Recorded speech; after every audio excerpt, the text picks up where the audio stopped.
Welcome to the Aledo Bearcats Coaches Show podcast, a presentation of Real Country 92.1 Hank FM. Live from Boo Rays in New Orleans and Hudson Oaks, the Aledo Bearcats Coaches Show podcast is brought to you by H5 Sports Barn in Aledo and Hiley Mazda of Fort Worth. And now, here's the voice of the Bearcats, Kevin Lonnquist. And we welcome you to another Aledo Coaches Show podcast here at Boo Rays of New Orleans. I'm Kevin Lonnquist. We're located here in Hudson Oaks. We also want to remind you that Boo Rays has locations over in Lake Worth and in Crowley. A reminder of our two presenting sponsors between H5 Sports Barn in Aledo and Hiley Mazda of Fort Worth. We want to thank all three of these sponsors for taking care of us throughout the 2024-25 academics year for Aledo.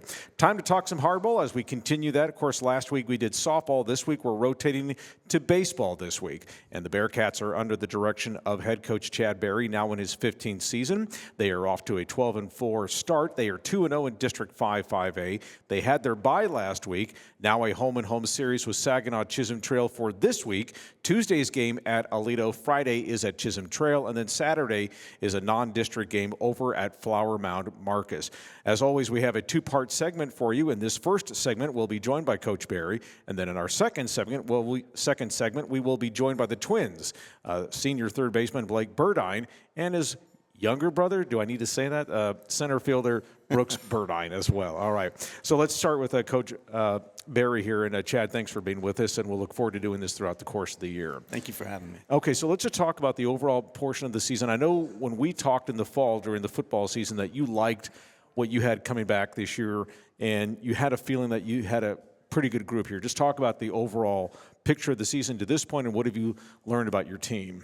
I think going into last season, the way things ended and the experience that we were bringing back, we felt really good going into this season. And then we've added some additions as well with some kids that have moved in, two position players and a pitcher, and I think even one of the position players pitches as well. So we've added arms as well as depth to our playing positions, and so it's helped us get off to a really good start. So let's just talk a little bit about guys that have stood out for you at the plate, in the field, and on the mound. I'll get to the transfers here in just a few moments here, but just individually, what's kind of stood out from those three elements of this team? I think right now everything lives and dies with our pitching, and our pitching has been just spot on. It's been really, really deep. We've got really, really good arms, great velocity. I mean, we've got several that are hovering around that 90-mile-an-hour radar.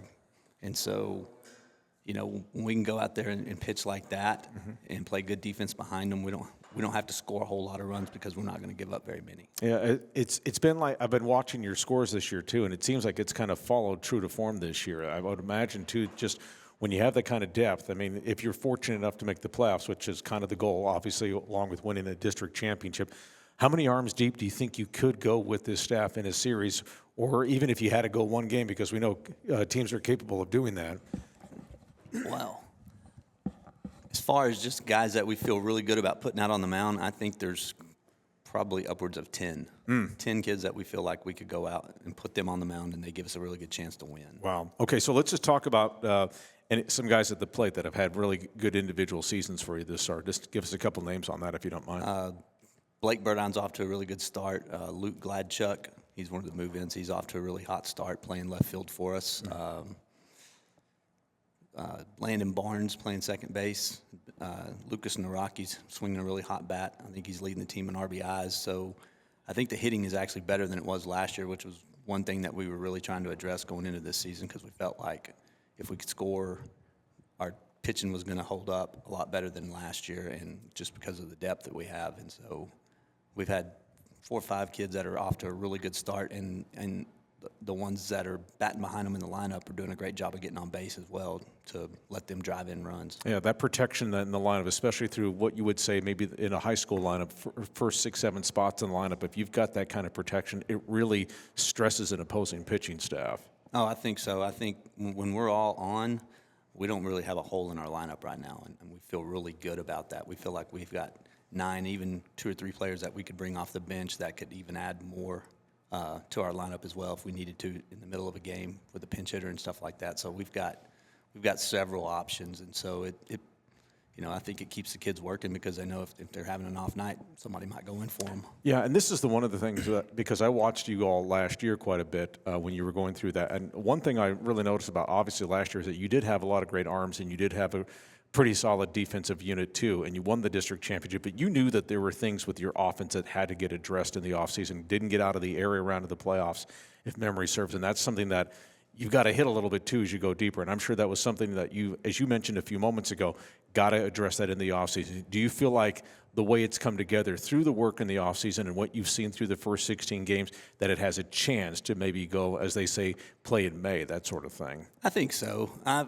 think a lot of it is a lot of those kids that are back from last year, it was their first year on the varsity, so there's definitely a learning curve that they had to overcome, and then I think they've done that, and I think the ones that have come up have learned that curve even faster than they did last year.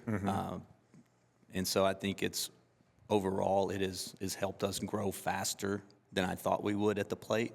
And so with that, I think we're capable of doing more. And we've seen glimpses of it throughout the season in the first 16 games. And then there's been times where I'm like, we've taken a step back, but overall, from where we are right now to where we were this time last year, I feel a lot better about our offensive output. Okay, so you mentioned one of your transfers a few moments ago, but let's kind of go into those 3 or 4 kids that have moved in before the year and their names and where they came from and what they're providing for your teams at this point. Sophomore, Luke Gladchuk. He moved in from the Houston area. He's a sophomore, left-handed pitcher as well. We're starting to find out what he can do on the mound, but he's been a really solid outfielder for us, playing left field, can play center field, can play all 3 of them. He's batting in the leadoff spot, and he's really taken off, and he's proved why he was on starting as a freshman on a 6A team last year that went 2 rounds deep in Class 6A. Where was that? I think it was Ridgepoint, Fort Bend Ridgepoint, maybe? Fort Bend Ridgepoint, okay, got it. And then we've added a shortstop from Country Day that came in named Nick Foster, and he's going to Angelina College after he graduates this year. He's a senior, but he's going as a 2-way player, as a position player, and as a pitcher. And he's not a starting pitcher for us, but he probably could be. He actually started one of the tournament games for us when Devin Miller was hurt. But, I mean, he just adds more depth and gives us a solid shortstop as well. And then we had another move in that's a senior named Grayson McKelvey, and he's going to ACU to pitch, and you'll see him pitch tomorrow night. All right, so he'll get the opener of this series against Chisholm Trail. I wanted to ask you, of course, when you have that, it's all about mixing the culture, and as we're going to have the Burdine twins here in just a few moments here on this podcast. But when you have 2 gentlemen like that coming back, what does that mean, though, for the stability and the culture of this program? That sort of thing. What will that mean, though, in terms of just kind of building things because of everyone trying to push in the same direction? I think they're program players. At the same time, they're leaders. And I think Blake's probably a little more vocal than Brooks, but Brooks is a kind of a lead-by-example type of guy. And, they represent exactly what we want to see out of the kids in our program. They come to practice every day. They're accountable. They work hard. They're great teammates. They're encouragers. They uplift their teammates when they're having a bad day and things like that. And, if they need to, they'll get onto one of them if they're doing something to pull the focus away from our team.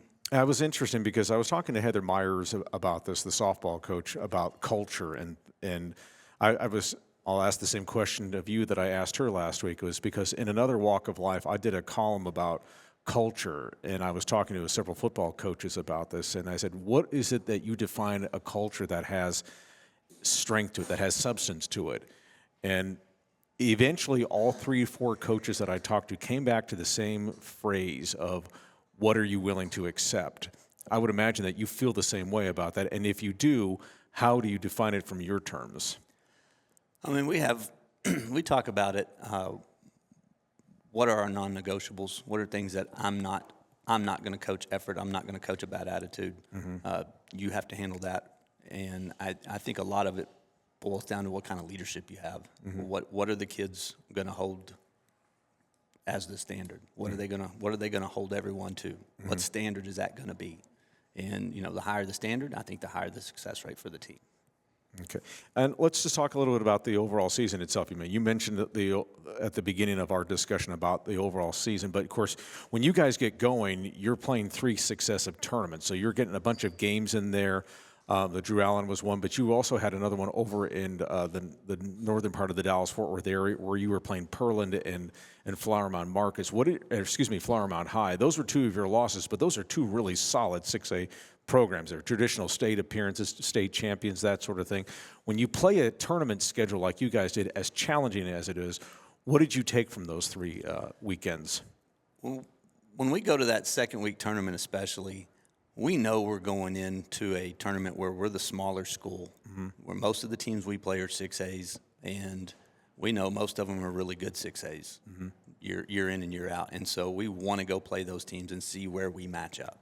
We want to go play the best teams we can play to see what areas of improvement we need to work on.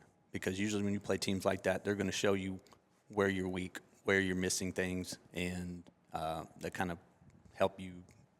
They show you where you need to work. And so we go over there with the attitude of, let's go compete and let's go get after it and let the chips fall where they may. Yeah, it was one of those things because, when you play those types of teams, and I would imagine those teams probably respect the heck out of you guys for willing to do something like that, because it could be easy for them. And they're like, if they looked at any or most 5A teams, they would probably say, oh, this will be easy. But I'm sure they probably learn about themselves that they've learned after a time or two after playing you guys, we can't overlook Aledo because they're pretty solid, and we know that we're going to get a game from them. We're going to have to really work hard to get that W. Do you think you've kind of emerged from on the other side in terms of just how those 6A teams view you all now at this stage? I think so. I think we've gone over there for several years now, and we've always done pretty well over there. We hadn't always won, but we've played some really good ball clubs and played them really close. And so I think when you do that year after year, I think you earn their respect, and I think they call and they want you to come back because they know you're a quality team, and your kids are going to get after it and compete, and they're not intimidated in any way, fashion, or form of them. And so, I think, I don't know that all the 5A teams around would get to go to that tournament, but it's a great experience for our kids. Go play some really talented baseball teams, see some really good pitching, and I tell them every year that, if you can go over here and compete, then and hit these guys that are pitching, then you're not going to see anything any better in the playoffs in Class 5A. I was going to say, keep this going in a couple of years, and you're going to be with them at 6A anyway because you guys were so close going into the 6A from past realignment. Okay, let's turn real quickly in terms of the District 5A race. We're a couple weeks into it. Of course, you guys had your bye last week, but Granbury and Azle are off to quick starts. Granbury's at 4-0, Azle's at 3-1. Are we going to get to the point maybe over the next couple of weeks where maybe we see some separation? How do you see this district race as we're standing here right now? I think it's going to be a lot like last year. I think it's going to be, if you go out and you don't have a good night, you're going to get beat. I think Azle found that out the first night they played Chisholm Trail. They got beat 12-10. Then they turned around and beat them on Friday. And then, Granbury came out of the gates hot against Fossil Ridge. And then last week they ran into Saginaw, and they beat Saginaw on that Tuesday game, but it was a 1-0 win. And so, it's one of those it's one of those districts where if you come out and you're flat, you're going to have problems. Yeah, and I was going to say, because this is the first. Of course, last year being the first year, but you guys didn't have Wichita Falls Ryder in this district last year. And how has that changed, though? I mean, the dynamics of not having Ryder, and then the way the structure of the district looks now. Any change? Is it deeper? Is it about the same since Ryder left, or how do you see that? We haven't played enough yet to really see if there's much of a difference. I mean, most of the teams that we're going to play were in the district last year. The only new teams are Chisholm Trail, who dropped from 6A, and Fossil Ridge, who dropped from 6A. Fossil Ridge, I think, might be a little down this year. They graduated a whole lot of kids from last year's team where they almost made the playoffs in that district of doom from 6A with Keller and Southlake and all those teams in it. Right. But they've been there. They've played the big schools from 6A and out of that district and stuff. So they're not gonna beat themselves. You got to go out and still beat them. Okay, and then finally, I want to wrap this discussion up with you because you were mentioning about these 2-game series here. We're about 7-8 years into now having where these districts now throughout all of Texas high school baseball are having home-and-home series with these district opponents. And, of course, prior to that, it was Tuesday, Friday, but you were rotating the schedule with the different teams in the district. And I think one of the biggest issues that coaches ran into was that the potential of running into somebody's number one in each of the meetings. Whereas now that we've gone to this Tuesday, Friday format, one game at one team site, and then, of course, the next game at the other team's site, where you're not going to run into that now. So that's the big plus of having to have this schedule the way it's done. How do you like it, though, after the number of years that you all have done it? And what are the other benefits besides avoiding the number one pitcher having to see that guy twice, potentially? I like it just because it makes everyone have to have two pitchers. You have to have two different starters that can go out and give your team a chance to win, or you have to have a group of pitchers for one of those games during the week, to where you can't pitch off against a lesser team and save your ace for all the good teams, which was what people used to do. And so I think this it's eliminated that, and at the same time I think it's made the game better. You end up seeing at the end of the season who the overall best team is, not just who has the best pitcher. Yeah, that sort of thing. And I would imagine too that to piggyback on your point is that if you're going to earn one of the 4 playoff spots, you're going to really have to earn it because of how this grind is set up for 12 games, that sort of thing, I would suspect. For sure. And then, last year they made that rule for 5A and 6A where it's a 3-game series unless both coaches mutually agreed for a 1-game series. So everything is a 3-game series in the playoffs until you get to the state championship game. Which I've never understood, but we can get, I mean, I hate that idea too, but we'll not have, hopefully that is something to worry about this year, because obviously you all won it in 2014, and so we're hoping that's going to be the case this year. Coach Barry, we really appreciate your taking a few moments. We will see you in 2 weeks, and again, best of luck this week against Chisholm Trail, and we'll look forward to speaking with you first Monday in April. Thank you. All right, and we want to remind you too that this podcast is brought to you by H5 Sports Barn. H5 Sports Barn and Nye Physio and Performance can help unlock your athletic potential and elevate your game like the Aledo Bearcats. With expert sports physical therapy, tailored recovery plans, and top-notch sports performance training, H5 Sports Barn, proud supporters of the Aledo Bearcats. And by Hiley Mazda. Head to Hiley Mazda of Fort Worth today. Their new state-of-the-art facility is conveniently located just off of I-30. Exit Las Vegas Trail and experience top-notch service and hassle-free buying. Don't forget to ask about this month's special offers.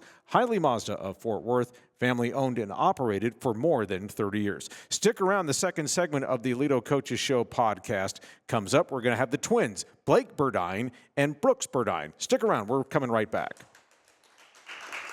And back here on the Aledo Coaches Show podcast, I'm Kevin Lonnquist. Before we get into the Burdine twins here on our second segment, a couple of Aledo notables to let you know about. It's not so great news for Aledo baseball alum left-hander Cody Bradford with the Rangers. He is out until May, maybe early June, with elbow soreness. He suffered that earlier in spring training with the Rangers down in Arizona, and he was shut down about the middle of March. And so they're hoping that maybe they can get him back sometime around Memorial Day or early part of June. We wish him nothing but the best.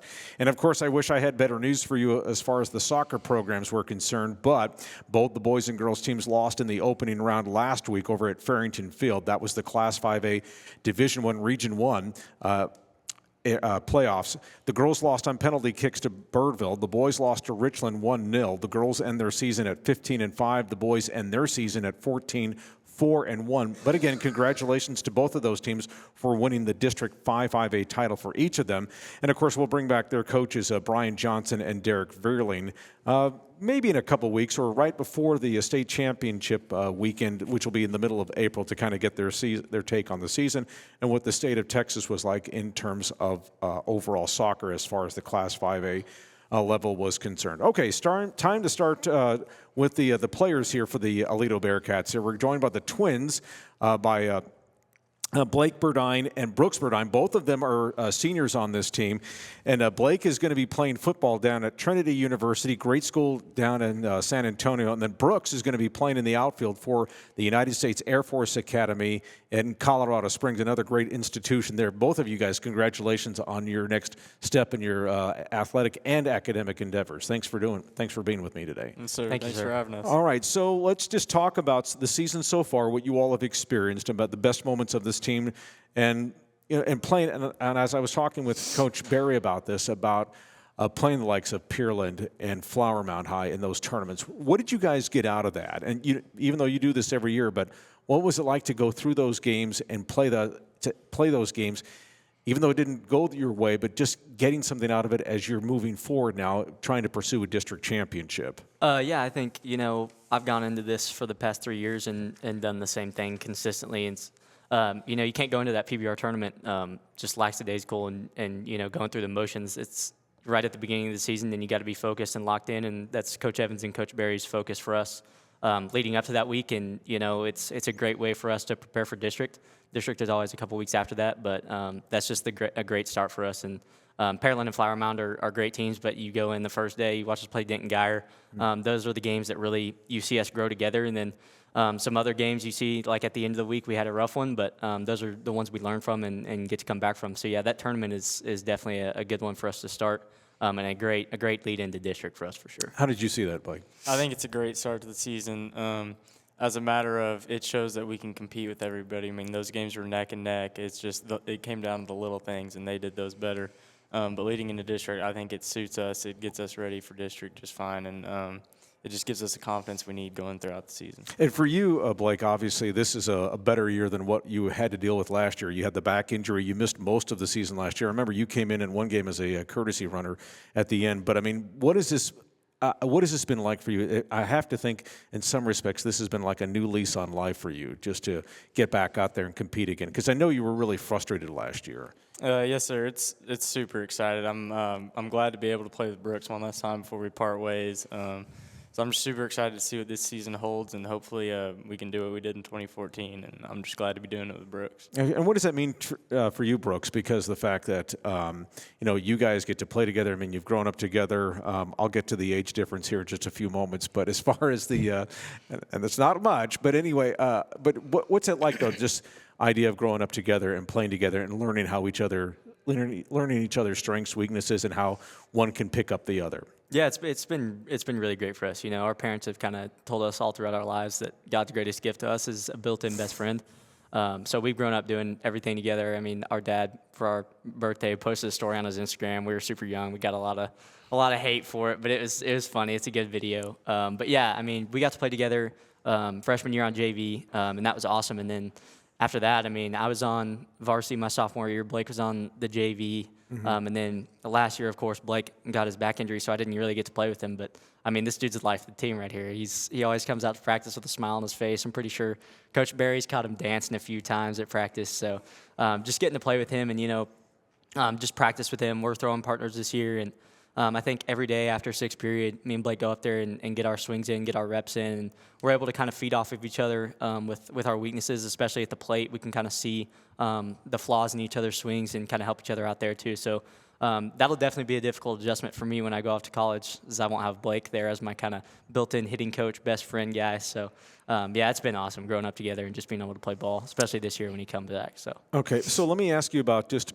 mastering the positions that you all are playing right now. And I'll start with you on this, Blake, in terms of playing third base. Obviously, you didn't play it last year, but just because that is such a reaction position there. And so what's been the key for you to becoming more and more comfortable as every pitch, every play, every rep, every game? What's it been like for you going through from when the season got started in late February to where you are now here at the end of March? I mean, it's just reps. I like it because you got to stay on your toes over there, and then also a huge credit to our pitchers. I get to play with all the confidence in the world over there, knowing that if I make a mistake, then either the other defenders or the pitchers are going to continue to play their butts off and back me up and get us out of the inning. So it's super fun over there. Outfield, it was fun last year. Me and Birch would crack some jokes out there, but I don't have time for that at third. You got to really lock in and stay on your toes. Any plays, by the way, where you've had to go into foul territory and throw off your back foot or anything like that, where you've had to throw to first base to try and get it out? Or So I think I had one. you can embellish this story too if you want to do that. Was it Northwest? I think it was Northwest. The leadoff hitter hit a little chopper down the third. It was my first game at third of the season, and the leadoff hitter hit a little chopper down the third base line. I got it and put it on the money to first, and that was kind of just like it just came naturally. So I'm enjoying it over there. It's a fun position. All right, Brooks, obviously in center field, you're the captain of the outfield, so you're going to make all the calls, and you're going to anything that's in the gaps, if you feel like you've got it, you're going to have to call everybody off. But just what's it been like, though, kind of patrolling that outfield and getting confidence in that? Because you've got to see everything, too. I mean, they talk about a team's strength up the middle is between catcher, second, and short, and then, of course, center field. So just talk about from your side, your end of things, rather. You know, it's honestly been pretty easy. The guys to my left and to my right are pretty fast. We like to think we're the fastest outfield in all of 5A, maybe in all of Texas. So they make my job pretty easy. But, you know, I've grown up playing center field my whole life. So, and growing up with my dad being my coach, he preached into me and Blake that, you know, you have to be really communicative out there. And Blake used to play up the middle. So we both kind of had that instilled in us at a young age. So, yeah. But playing center field is pretty easy. And, you know, like you and Coach Barry talked about, with our pitching, you got to stay focused out there because, you know, you're not always going to be getting a whole lot of action out there. But, you know, when it's your time to make a play, you got to go out there and do it. So. Okay, so let's talk a little bit about, only 2 games into the District 5A season. You opened 2 weeks ago against Brewer. Both were 3-2 wins. Do you think that series is a little bit different than the others than, say, playing Chisholm Trail, who you're going to be playing this week, or Azle or Granbury or whoever else, because it is Brewer and because there is that intensity because of the proximity of the 2 schools? What was that like playing those 2 games a couple weeks ago? I'll start with you on this, Brooks. Yeah, no doubt. I mean, the last 3 years that I've been on the team when we played Brewer, it's been the exact same. They always come to play. They always come very well coached, and we know that going in. I think there's a lot of, you know, first district series jitters that we get, but towards the end of games, you know, we usually come through and execute, but that's kind of always how those games go. Those guys are really well coached over there, and you know, we've played those guys for a long time. So. How about for you, Blake? Yes, sir. I'd bounce off what Coach Barry said earlier. If you come out there flat, then you're going to have problems throughout the game. And I think that's what we did coming into the first district game against Brewer. And but as you can see, we rallied throughout the game, got some runs, and then eventually made the big plays at the end of the game that we needed to make.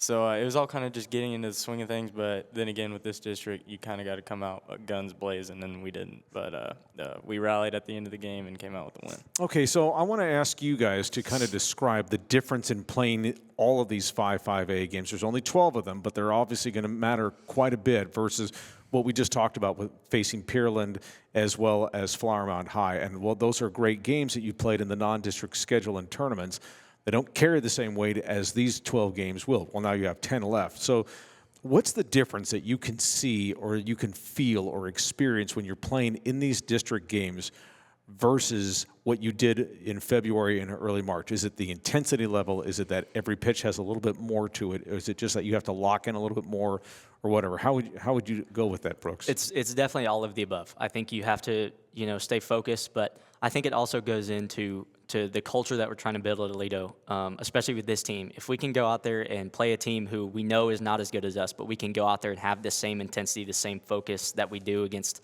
teams like Flower Mound, teams like Pearland, and we can just clobber these teams that we're supposed to and get the job done, then that's going to serve us very well when we get to playoffs and further on than that too. So I think, you know, going in and playing these games against these teams that aren't as good as the teams we played in tournament ball is just helps us build our culture. So you definitely have to go out there and lock in more and stay focused and, you know, be ready when the balls hit your way and execute at the plate, because sometimes you go out there and you see pitchers like the first guy we faced against Brewer who's not throwing 95 off the mound, and you have to be able to adjust. You have to be able to adjust to bad umpires, and at times we haven't done a great job of that this year, but at other times we've come through, and so.